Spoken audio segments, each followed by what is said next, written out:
নমস্কার।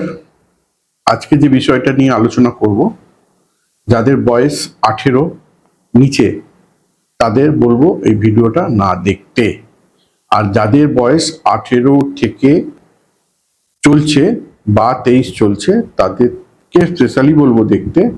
আর যাদের 36-এর মধ্যে বয়স তাদের অনুরোধ করব এই ভিডিওটা একটু দেখুন। হ্যাঁ, কি নিয়ে আলোচনা হবে না, অবৈধ সম্পর্ক। নমস্কার বন্ধু বা আমার ভিউয়ার্স, আমাদের সবাই পৃথিবীর মধ্যেই থাকি, আর পৃথিবীর মধ্যে ঘটনা সঙ্গে দুর্ঘটনাও ঘটে। আজ আমরা এমন একটা বিষয় নিয়ে কথা বলবো যা অনেকের পরিবার ভেঙে দেয় বা মানসিক কষ্ট বাড়ায় বা জীবনে অশান্তি ডেকে নিয়ে আসে। 1 নম্বর, মানুষ অবৈধ সম্পর্কে কেন জড়ায়? জ্যোতিষ মতে কিছু গ্রহের অবস্থান মানুষকে আকর্ষণ বা আবেগ এবং সিদ্ধান্তে প্রভাব ফেলে দেয়, মানে নিজের সিদ্ধান্তের উপর প্রভাব ফেলে। বিশেষ করে শুক্র যদি দুর্বল হয় বা রাহু যদি প্রভাবশালী হয়, তাহলে মানুষ কখনো কখনো ভুল সিদ্ধান্তে জড়িয়ে পড়ে বা আকর্ষণ করে। কিন্তু শুধু কি গ্রহ নয়, বা শুধু কি গ্রহের দোষ, না মানুষের জীবনে চলাফেরা এবং নিজেদের মধ্যে আন্ডারস্ট্যান্ডিং এর কারণ। আমি 4-5টা কারণ তুলে ধরছি, একটু দেখুন। স্বামী স্ত্রীর মধ্যে দূরত্ব তৈরি, ভালোবাসাকে সম্মান না করা বা সম্মানের অভাব, একাকিত্ব বোধ, নতুন কিছু পাওয়ার আকর্ষণ, বেশি রাগ বা বেশি অভিমান, অপর অর্থাৎ বাপের বাড়ির কথা বেশি শোনা, বা বন্ধু বান্ধবের সঙ্গে বেশি মেলামেশা করা। যেমন আপনি কয়লার খনিতে গেলে কয়লা ঘাঁটুন চাই না ঘাঁটুন, কয়লার ধুলো আপনার গায়েতে আসবে। ঠিক তেমনি আপনি যদি ভালো বন্ধু বান্ধবের সঙ্গে মেশেন, ভালো কিছু শিখবেন। অর্থাৎ আপনি যদি আতরের দোকানে যান, আতর ঘাঁটুন না ঘাঁটুন আপনার গায়ে সেন্টের গন্ধ আসবে। ঠিক তেমনি কিছু ভালো অভ্যাস করা কিন্তু দরকার। তাই সবকিছু ভাগ্যের উপর চাপিয়ে দিলে হবে না, নিজের সিদ্ধান্তটাও বড় ভূমিকা রাখে এই সম্পর্কে জড়িয়ে যাওয়ার ক্ষেত্রে। জ্যোতিষ মতে 5টি উপায় আমি বলবো, এই উপায়গুলো যদি আপনারা করতে পারেন, ধীরে ধীরে এই সম্পর্ক থেকে বা অবৈধ সম্পর্ক থেকে আপনারা বেরিয়ে আসবেন। 1, প্রথমে তো নিজের মনকে শক্ত করুন, নিজেকে বোঝান।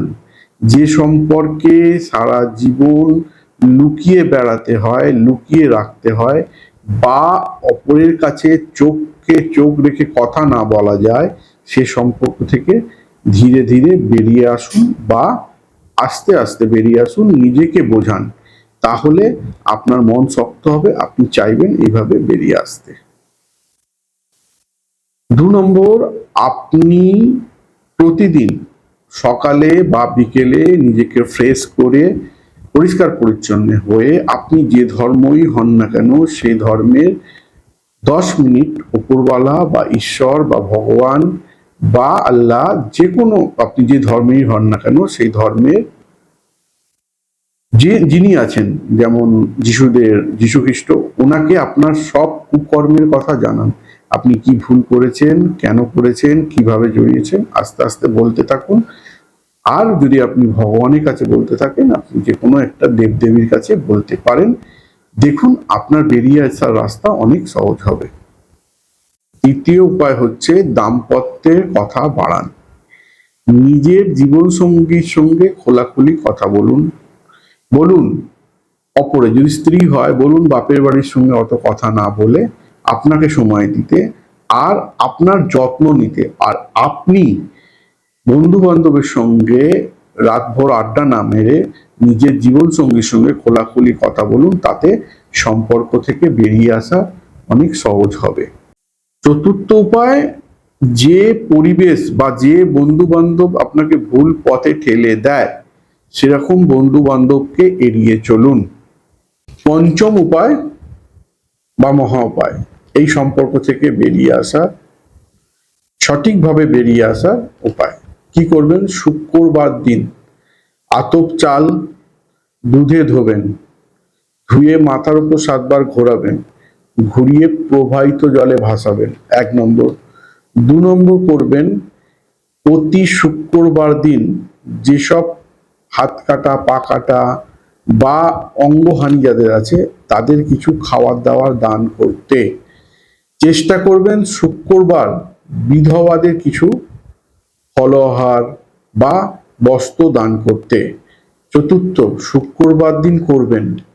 এই উপায়টা করলে আপনি বেরোবেন হর্ষই পৃথিবীর কাউ আটকাতে পারবে না। কি করবেন?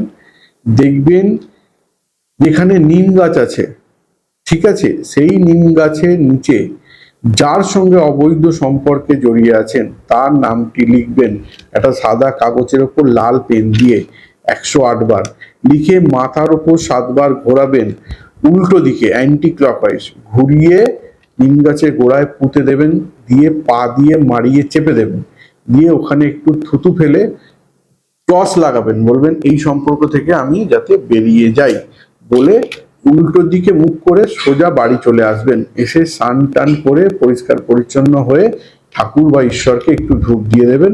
দেখবেন আপনি এই সম্পর্ক থেকে 100% বেরোচ্ছেন, হর্ষই পৃথিবীর কেউ আটকাতে পারবে না। আজকে এইটুকুই, নমস্কার।